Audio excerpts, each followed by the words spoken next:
Even get to cross.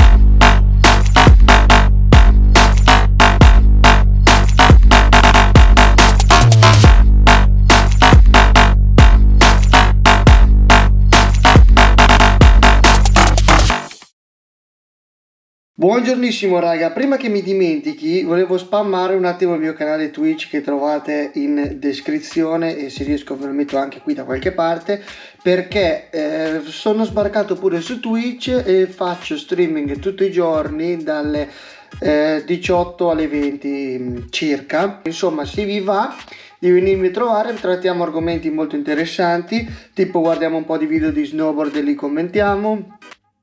Ha fermato la rotazione. Iago, voglio essere anche io lì, per favore, voglio andare anche io qua. Parliamo un po' di trick, un po' di abbigliamento, un po' di tavole, abbiamo guardato la World Premiere di Ducati, abbiamo guardato la World Premiere di BMW, abbiamo commentato il nuovo 1290 2020, abbiamo fatto un sacco di cose interessanti, ci sono stati anche degli spoiler non indifferenti. No, non ci credo, Andre, dobbiamo fare un video assolutamente. Oh mio Dio. Oh, ma stai scherzando? Cose molto succose e molto interessanti, quindi vi consiglio di non perdervi assolutamente questi appuntamenti, di venirmi a trovare quando avete voglia dalle 18 alle 20 su Twitch, così ci vediamo, chiacchieriamo, guardiamo qualche video e passiamo 2 orette insieme. Detto questo, ragazzi, oggi volevo parlarvi di consigli sugli acquisti per l'abbigliamento da snowboard. È un argomento che mi avete chiesto voi e siccome andiamo incontro al Black Friday che domani, se non mi sbaglio, ci saranno degli sconti esagerati e quindi chissà, magari qualcuno vuole portarsi avanti con i regali di Natale, qualcuno vuole farsi un regalo, oppure state cercando l'abbigliamento migliore per voi ma non sapete come fare. Allora, partiamo dall'intimo. Secondo me l'intimo da snowboard, l'intimo sportivo, è uno dei regali più belli e più utili che voi possiate fare a qualcuno ed anche a voi stessi, perché l'intimo sportivo, ragazzi, serve tantissimo per tenervi al caldo, cioè è la cosa più utile che voi possiate comprare per tenervi caldi e non servono 1000 felpe, 1000 magliette o 1000 giacche una sopra l'altra per tenervi caldi, ma basta un buon intimo di qualità. Strano ma vero, secondo me Decathlon li fa bene, io uso sempre quelli della Decathlon e tengono molto caldo, a me piacciono veramente tanto, su questo Decathlon chapeau, proprio tanto di cappello, veramente ottimi, ma ce ne sono moltissimi. Insomma, secondo me abbigliamento che comprenda maglietta a manica lunga, pantalone da mettere sotto ai pantaloni da snowboard lunghi e un calzino di spugna, che ora ci arriviamo sul calzino, veramente possono essere un regalo che fanno fare la svolta a tanti snowboarder perché vi tengono al caldo all'inverosimile. Quindi dicevamo del calzino. Allora, io ho amici che non so bene come, ma loro mettono i fantasmini con gli scarponi da snowboard, che penso sia la cosa più sbagliata che voi possiate fare. Uno, perché il fantasmino non tiene caldo e quindi se siete freddolosi, cioè vi cadono le dita dei piedi, mentre il punto più importante è che comunque facendo snowboard, vuoi o non vuoi, noi sudiamo, no? E quindi se tu metti un calzino di spugna alto, il sudore viene, diciamo, tra virgolette, fermato dal calzino e non disperso in tutto lo scarpone, che già puzzano di culo sporco con i calzini di spugna. Figuriamoci se non mettiamo il calzino di spugna, lasciamo il piede libero col fantasmino. Ragazzi, mettete delle calze di spugna lunghe che arrivino almeno fino al ginocchio. Ora veniamo alle cose più interessanti. Parliamo di magliette o di felpe.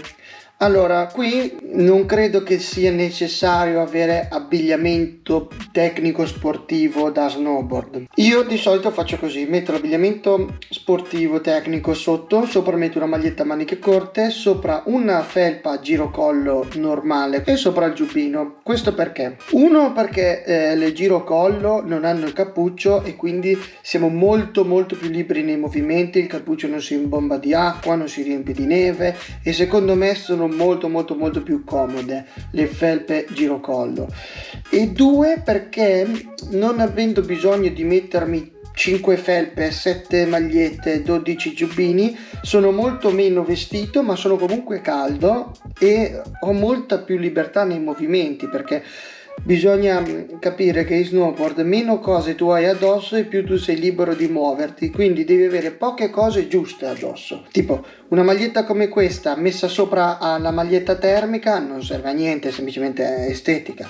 Quindi potreste anche fare a meno di mettervi questa, come fanno tantissimi, e si mette una maglietta termica sopra una bella felpa a girocollo in cotone, neanche troppo pesante, una felpa normale, e poi un bel giubbino. Ed ora arriviamo alla parte clou del video, cioè pantaloni e giubbino. Allora, qui dobbiamo dividere il segmento in 3 settori, che sono skinny fit, regular fit e baggy fit. Non c'è una cosa meglio dell'altra, sono tutti ugualmente validi come scelta, solo dovete identificarvi in uno di questi per riuscire poi ad orientarvi su cosa comprare, ok? Prima però di parlare del vostro gusto personale, quindi scegliere le cose in base a quelle che vi piacciono di più, molto banalmente, vi insegno come valutare la roba da snowboard. Sia per le giacche che per i pantaloni viene utilizzata un'unità di misura che si chiama colonne, che determina l'impermeabilità del capo. Quindi partiamo da un minimo di 5 fino ad arrivare ad un 35.000 anche, però diciamo che il range medio della impermeabilità dell'attrezzatura da snowboard, secondo me ottimale, è dalle 10.000 colonne alle 20.000 colonne, stiamo lì intorno. Dopo 25-30.000 colonne diventano super impermeabili e sono, diciamo, quelle attrezzature che usano gli shaper o comunque la gente che costruisce gli snowpark e tutte queste cose qua, no? Se si sente il mio cane che abbaia, scusate. Per noi comuni mortali starei nel range 10.000-20.000 colonne, e questo determina l'impermeabilità. Quindi più sale più è impermeabile. Una volta che abbiamo trovato la giacca che ci piace, dobbiamo farci 2 domande. Numero 1, quanto è pesante? Numero 2, quanto è traspirante? Mettersi un giubbino da snowboard mega pesante, enorme, gigante, che sembra che dovete andare in Alaska a costruire gli igloo per i pinguini, è meglio che voi valutiate altro, perché le giacche molto imbottite e molto pesanti non sempre sono quelle più calde. Infatti secondo me dovete fare questo ragionamento. Allora, una volta che voi ve lo siete messo, l'avete indossato, fate qualche movimento così, muovetevi, girate e con questo giubbino e vedete quanto vi sembra ingombrante, ok? E inoltre valutate tanto il peso, tantissimo, perché quando voi vi mettete la giacca è asciutta, ma poi durante l'arco della giornata siamo sempre seduti per terra e poi ci alziamo, seduti per terra e poi ci alziamo, seduti per terra e poi ci alziamo, il giubbino, vuoi non vuoi, oppure sotto la neve mentre nevica così, si riempie e si appesantisce, ok? Quindi io non sono un grande fan di quei giacconi enormi, molto lunghi, super pesanti.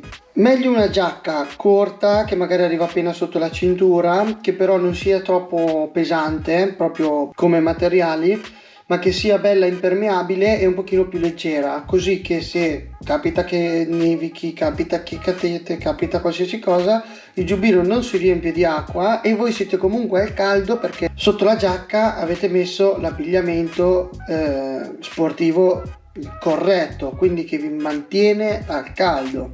Prima di dimenticarmi, un'altra cosa che volevo dire sulle giacche è l'apertura delle giacche. Allora, le giacche possono avere la cerniera classica oppure tante sono in filamento. Le giacche che si infilano, tipo alla Napapiri per dire, sono molto comode una volta indossate, sono scomode quando dobbiamo mettercele e togliercele, però insomma, quante volte ci togliamo la giacca quando andiamo a sciare? Se ce la togliamo spesso perché abbiamo caldo freddo, vale la pena allora prenderla con la cerniera. Altrimenti, se dalla mattina alle 9 fino al pomeriggio alle 4, quando smettete di sciare, avete su quella giacca qua, potete prenderla tranquillamente, che tengono molto più caldo, solitamente sono anche più impermeabili e anche più comode perché seguono meglio i movimenti, secondo me. E poi arriviamo invece al pantalone.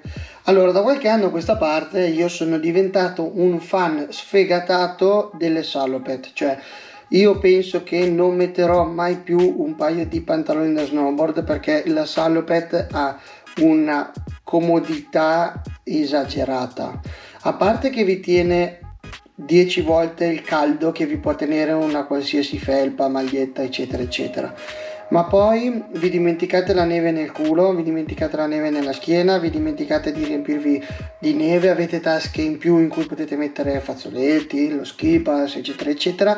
Se avete caldo vi togliete il giubbino e avete ancora la copertura impermeabile davanti, perché comunque le salopette arrivano fino qua solitamente, no? Io voto salopette a mani basse, costano un po' di più ma valgono tutti i soldi che costano, perché io un indumento così perfetto credo che non l'abbiano mai inventato. Mi sento di consigliare a tutti la salopette, e anche qua ci sono salopette di tutti e tre i tipi, quindi regular, skinny e baggy. Scegliete voi quella che vi piace di più. Insomma, anche qua le colonne sono molto importanti, anzi qua le colonne sono ancora più importanti del giubbino, perché comunque vuoi non vuoi, quando ci dobbiamo sedere per allacciare gli scarponi o allacciare gli attacchi o fare qualsiasi roba siamo seduti per terra, quindi mi sbilancio un po' di più e vi consiglio di andare su più colonne, nel senso più colonne d'acqua.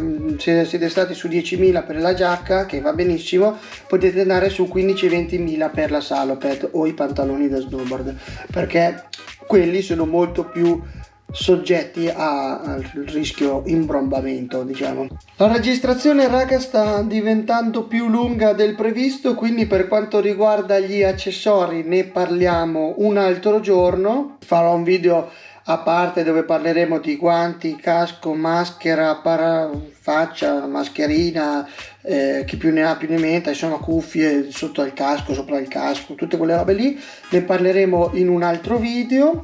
L'unico limite, raga, che avete è il vostro budget. Prendete i miei consigli con le dovute precauzioni, mi raccomando, non sbagliatevi, fate regali mirati giusti e vedrete che farete felici un sacco di persone. Io spero di riuscire a portarvi un video di snowboard prima del 2021, mannaggia a me, e qua non si capisce più niente. Rinnovo l'invito a venirmi a seguire su Twitch, Sbandio, lo metto ancora qui da qualche parte, tutte le sere dalle 18 alle 20. Iscrivetevi, mettete like, attivate la campanellina e noi ci vediamo ad un prossimo video, raga. Ciao ciao!